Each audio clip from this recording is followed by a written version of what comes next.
I'm Missy Yost with the Yost Group, and welcome to Agent Access. I do these videos once a week to share what I have learned about real estate, and hopefully you will collaborate as well and share with us what you have learned, and together we can become better agents.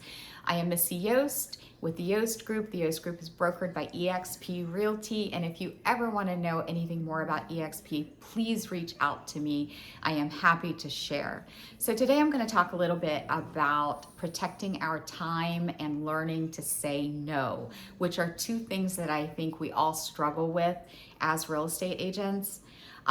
When you're first starting out, it's really hard to say, okay, I'm going to protect my time and I'm only going to work between this hour and not outside, because you're really trying to drum up the business and you want to be available 24/7 to these people, and it's hard to say no. But the thing is that to be successful, we have to learn how to say no and how to protect our time. It's just like anything else. We have to take care of ourselves before we're able to take care of other people.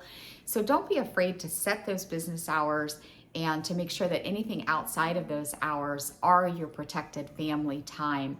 In those times, try not to talk so much about business and make it more family oriented. Otherwise, you feel like you're never going to get a break from the business and you will burn out.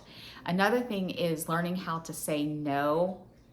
It's up to us to set the tone of how the relationships go with our clients. And we want to be able to be the best resource to teach them and help them and guide them along the way. And the only way we can do that is if we say no when it's appropriate to say no. Every once in a while, you'll get people who expect you at the very, very last minute to drop everything and be with them. And sometimes that's possible, and sometimes it may even be appropriate, but there's also a lot of times that it's not appropriate. So if it is something that you know is not going to be beneficial for you or them, don't be afraid to say no. Set those relationship boundaries from the beginning. Try to schedule consultations and showings during your office hours and stick to that unless you absolutely cannot do that. Another thing that you probably want to do is kind of think about what your customer avatar is, and that's going to be the type of person that you want to work with.